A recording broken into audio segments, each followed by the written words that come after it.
اللہ اللہ اللہ اللہ۔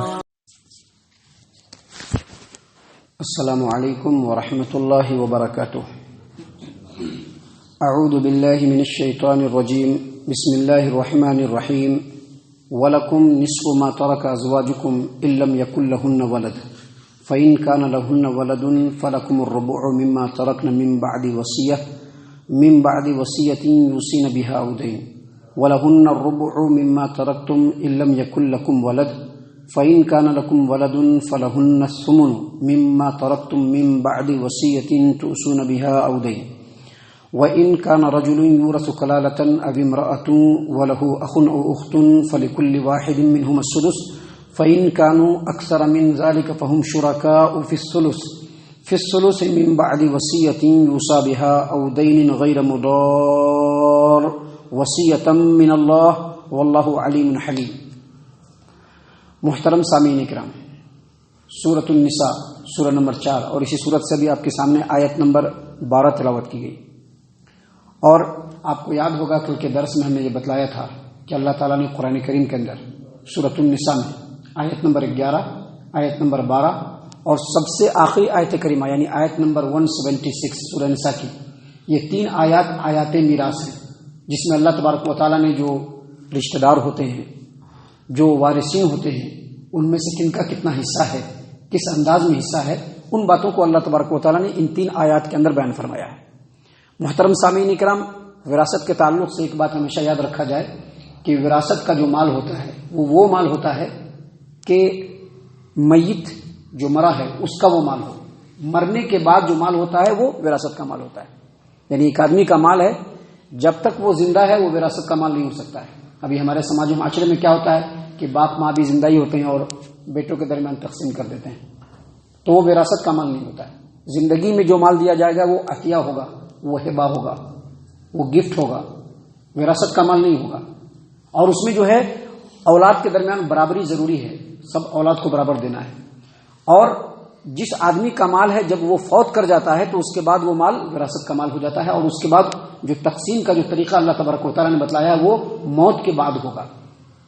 اللہ تبارک و تعالیٰ نے یہاں پر آیت نمبر 12 میں بیان فرمایا کہ وَلَكُمْ نِصْفُ مَا تَرَكَ أَزْوَاجُكُمْ إِن لَّمْ يَكُن لَّهُنَّ وَلَدٌ، یعنی لوگوں، مردوں کو کہا جا رہا ہے کہ تمہاری بیوی جو مال چھوڑ کر کے مرے اور تمہارا اگر اولاد نہ ہو، بیوی سے اگر اولاد نہیں ہے اور بیوی مال چھوڑ کر کے مری ہے تو اللہ تبارک و تعالیٰ نے فرمایا ہے کہ اس کے تمام مال میں سے آدھا حصہ شوہر کو مل جائے گا، تم لوگوں کو ملے گا، یعنی شوہر کو ملے گا۔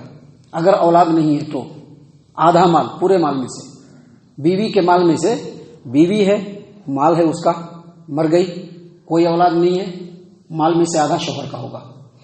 اس کے بعد اللہ تبارک و تعالیٰ نے آگے فرمایا فَإِن كَانَ لَهُنَّ وَلَدٌ فَلَكُمُ الرُّبُعُ مِمَّا تَرَكْنَا، اور بیوی جو مال چھوڑ کر کے مرتی ہے اور بیوی کے ساتھ اولاد بھی ہے تو ایسی صورت میں شوہر کو پورے مال کا 1/4 یعنی 4 حصوں میں مال کو تقسیم کر کے ایک جو چوتھائی حصہ ہوگا وہ شوہر کو مل جائے گا اولاد کی موجودگی میں۔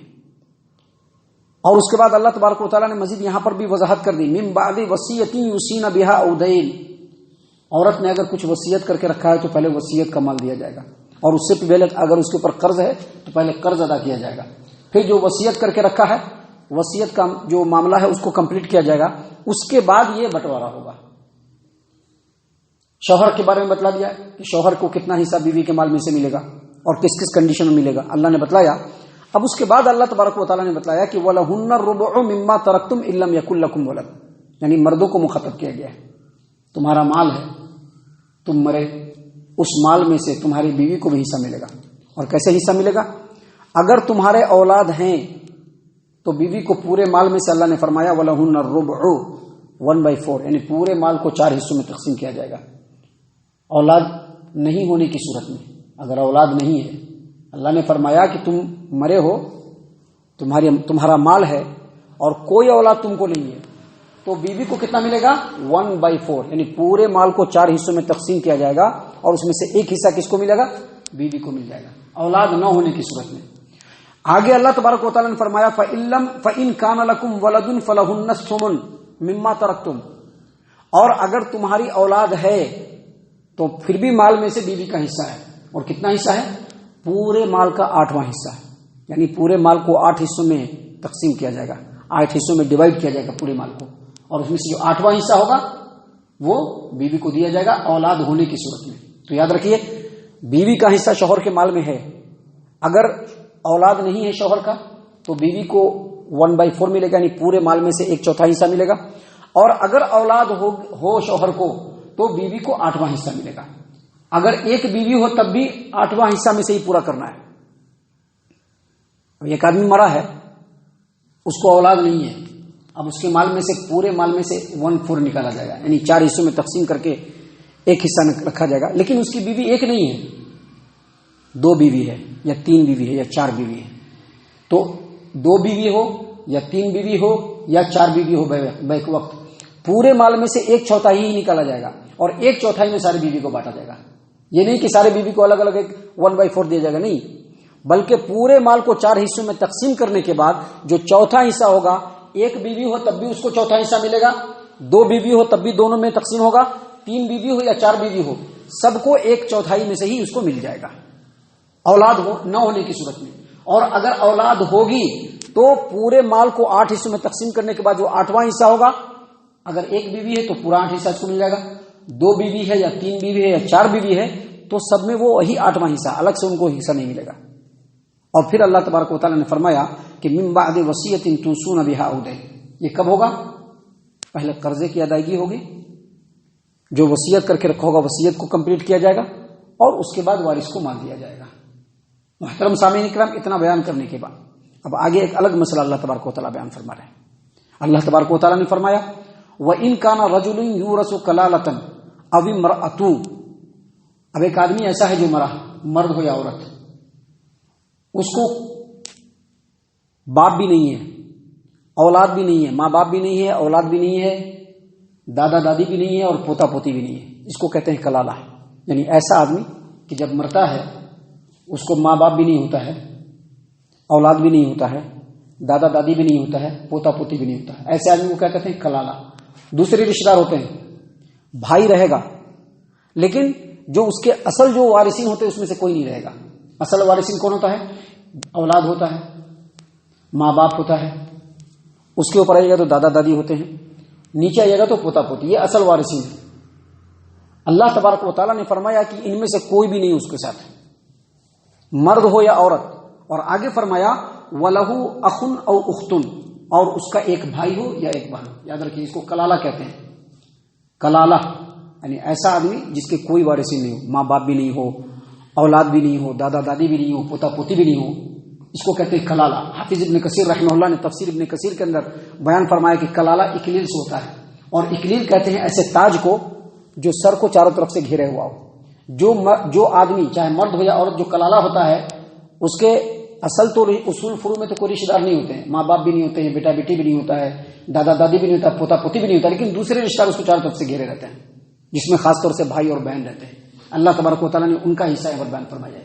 یہاں پر ہم ایک بات اور واضح کر دیں کہ یہاں پر جن بھائیوں کا ذکر ہے وہ بھائی جو ماں کی طرف سے ہو. بھائی 3 طرح کے ہوتے ہیں. کسی بھی آدمی کے جو بھائی بہن ہوتے ہیں وہ 3 طرح کے ہوتے ہیں بھائی بہن. ایک بھائی بہن ہوتے ہیں جو اصل سگے حقیقی، جس کے باپ بھی ایک اور ماں بھی ایک، یعنی باپ اور ماں دونوں ایک ہوتا ہے، اس کو اصل اور سگے بھائی کہتے ہیں. کہ باپ بھی ایک ہے ماں بھی ایک ہے، باپ بھی الگ نہیں ماں بھی الگ نہیں، اس کو حقیقی بھائی سگا بھائی بہن کہتے ہیں، اصل بھائی بہن کہتے ہیں. ایک بھائی بہن ہوتا ہے اللہ بھائی بہن کہتے ہیں سوتیلا. اور وہ کیسا سوتیلا؟ یعنی باپ تو ایک ہوگا لیکن مائیں الگ الگ ہوں گے. یعنی ایک باپ ہے اسی کے نطفے سے اولاد ہے لیکن ماں الگ الگ ہے. جیسے ہمارا یہ عمران، ان کے جو دوسرے بھائی ہیں الگ الگ ماں سے ہیں، اس کو کہتے ہیں اللہ بھائی. اس کو کیا کہتے ہیں؟ اللہ بھائی. کہ باپ ایک ہوگا اور ماں الگ الگ ہوگی. اور ایک ہوتا ہے اخیافی بھائی بہن. اخیافی بھائی بہن کس کو کہتے ہیں؟ ماں جو ہوتی ہے وہ ایک ہی ہوتی ہے لیکن باپ الگ الگ ہوتا ہے. یعنی ایک عورت تھی جس کی شادی پہلے کہیں پر تھی، وہاں پر اس کو بال بچے ہوئے، اب وہ شوہر مر گیا یا طلاق دے دیا، اب اس نے دوسرے سے شادی کیا، اب اس کے بطن سے بھی دوسرے بچے پیدا ہوئے، ایک ہی پیٹ ایک ہی ہے لیکن شوہر الگ الگ ہو گیا. اس کو کیا کہتے ہیں؟ اخیافی بھائی بہن. اسی کا حصہ یہاں پر بیان کیا جا رہا ہے. دوسرے بھائی بہن کا حصہ نہیں، اسی بھائی بہن کا جو ماں کی طرف سے ہو. ابھی اسی صورت کے اندر آیت نمبر 176 جو آخری آیت کریمہ ہے، اس میں اللہ تبارک و تعالیٰ نے جو حقیقی بھائی بہن ہوتا ہے اس کا رشتہ بتلایا کہ ایک ایسا آدمی ہے مرا، ایک ایسا آدمی مرا جس کے ماں باپ بھی نہیں ہے، اولاد بھی نہیں ہے، دادا دادی بھی نہیں ہے، پوتا پوتی بھی نہیں، لیکن اس کے اپنے بھائی بہن ہیں. تو آیت نمبر 176 میں اللہ تبارک و تعالیٰ نے ان کا مسئلہ بیان کیا ہے کہ بالکل جیسے اولاد کے درمیان حصہ تقسیم ہوتا ہے ویسے ہی اپنے بھائی بہنوں کے درمیان حصہ تقسیم ہوگا. مثلا ایک آدمی ہے جس کے اولاد نہیں ہے، ماں باپ بھی نہیں ہے، لیکن اس کی ایک بہن ہے، تو اس ایک بہن کو بالکل آدھا حصہ ملے گا. اگر اس کو 2 یا 2 سے زیادہ بہن ہے تو پورے مال کو 3 حصوں میں تقسیم کریں گے، جیسا کل بتایا تھا، یاد ہوگا تم لوگوں کو، کل بتلایا تھا میں نے. پورے مال کو 3 حصوں میں تقسیم کریں گے، 2 حصہ بہنوں کو مل جائے گا اور سارے بہنوں کو اس میں تقسیم کر دیا جائے گا. اگر عورت ہے، اس کو اولاد بھی نہیں ہے، شوہر بھی نہیں ہے، ماں باپ بھی نہیں ہے، بیٹا بیٹی بھی نہیں ہے، لیکن اس کا اپنا ایک بھائی ہے، تو وہ ایک بھائی جو ہوگا مال کا وارث بن جائے گا، وہ ایک بھائی مال کا وارث بن جائے گا. اور اللہ تبارک و تعالیٰ نے اس آیت کریمہ میں مزید فرمایا ہے کہ اگر بھائی بھی ہو، بہن بھی ہو، لیکن اس کے اولاد وغیرہ نہ ہو، یعنی وہ کلالہ ہو، تو مرد کو عورت کے ڈبل ملے گا، یعنی دو عورتوں کا جو حصہ ہوگا وہ سنگل مرد کو ملے گا. یہاں پر مسئلہ ہے جو انشاءاللہ بعد میں بیان کریں گے. لیکن یہاں پر جن بھائیوں کا تذکرہ ہے جو ماں کی طرف سے ہو، ماں کی طرف سے یعنی ماں ایک ہو، باپ الگ الگ ہو، ایسے بھائیوں کے بارے میں اللہ بتلا رہے ہیں کہ اگر کوئی مرد یا عورت مرے اور اس کے ایک بھائی ہو اور ایک بہن ہو تو اس میں سے ہر ایک کو وراثت میں سے 6واں حصہ ملے گا، 6واں حصہ ہر ایک کو، یعنی پورے مال میں سے 6 حصوں میں تقسیم کیا جائے گا، ایک حصہ بھائی کو مل جائے گا اور ایک حصہ بہن کو الگ الگ مل جائے گا. اور آگے مزید اللہ تبارک و تعالیٰ نے فرمایا کہ فَإِن كَانُوا أَكْثَرَ مِن ذَلِكَ فَهُمْ شُرَكَاءُ فِي الثُّلُثِ. اگر بھائی بہن زیادہ ہوں گے تو اللہ نے فرمایا کہ ایک تہائی ملے گا، یعنی پورے مال کو 3 حصوں میں تقسیم کریں گے، پورے مال کو 3 حصوں میں تقسیم کریں گے اور 1/3 حصہ جو ہوگا وہ بھائی بہنوں کو دے دیا جائے گا، اسی میں سارے بھائی بہن اپنا بٹوارا کر لیں گے. اللہ نے فرمایا کہ یہ ساری کی ساری تقسیم وصیت کے بعد ہوگی اور قرضے کے ادا کرنے کے بعد ہوگی، یعنی پہلے قرضہ ادا کیا جائے گا، پھر وصیت ہوگی اور وصیت کو پورا کیا جائے گا غیر مضار، لیکن نقصان نہیں ہونا چاہیے، یعنی کسی بھی وارث کو نقصان نہیں پہنچ رہا. اس کا مطلب کسی بھی وارث کو نقصان نہیں پہنچ رہا، اس کا مطلب یہ ہے کہ جو مرنے والا اپنے مال میں وصیت کیا ہے وہ 1/3 سے زیادہ نہیں ہونا چاہیے، اس سے کم ہونا چاہیے. یا کیا ہے کہ قرضہ تو نہیں ہے لیکن لکھ دیا کہ قرضہ تھا، تو جو ان کے وارثین ہیں پہلے اس کو تحقیق کر لیں. اگر زیادہ وصیت کیا ہے تو جتنا شریعت میں وصیت ہے اس کو اتنا کریں اور وصیت کو پورا کریں، قرضہ ادا کریں. اور باقی جو ان کے بھائی ہیں، جو ان کے ماں کی طرف سے بھائی ہیں، اگر ایک بھائی ایک بہن ہے تو دونوں بھائی بہنوں کو 6واں حصہ مل جائے گا، 6واں حصہ. اور اگر بھائی بہن زیادہ ہیں، یعنی 3 ہیں، 4 ہیں، 5 ہیں، 6 ہیں، تو پورے مال کو 3 حصوں میں تقسیم کر کے ایک حصہ بھائی بہنوں میں تقسیم کر دیا جائے گا. اللہ نے فرمایا واللہ علیم حلیم، یہ اللہ تبارک و تعالیٰ کی طرف سے وصیت ہے، وصیۃ من اللہ، یہ اللہ کی طرف سے وصیت ہے اور اللہ تبارک و تعالیٰ جاننے والا اور بردبار ہے. تو یہ ساری کی ساری جو تقسیم کے طریقے بتلائے گئے ہیں یہ اللہ کی طرف سے مقرر ہیں، جو ہم نے آپ کے سامنے اللہ تبارک و تعالیٰ کی توفیق اور اجازت سے آپ کے سامنے پیش کر دیا ہے. اللہ تبارک و تعالیٰ سے دعا ہے کہ اللہ تبارک و تعالیٰ ہم تمام کو ان تمام باتوں کے اوپر خوب غور و فکر اور تدبر کرنے کی توفیق عنایت فرمائے، آمین. اللہ تعالیٰ ہم تمام کو صحیح معنوں میں پکا سچا مومن مسلمان بنائے، اللہ اور اس کے رسول صلی اللہ علیہ وسلم کی اطاعت و فرما برداری کرنے والا بنائے، صحابہ کرام رضی اللہ عنہم کے طریقے پر چلنے والا بنائے، جنت الفردوس میں جگہ عطا فرمائے. اے اللہ ہم تمام کو جہنم سے پناہ دے، اے رب العالمین ہم تمام کو جہنم سے پناہ دے، اے مالک الملک ہم تمام کو جہنم سے پناہ دے، آمین یا رب العالمین. وما علینا الا البلاغ المبین.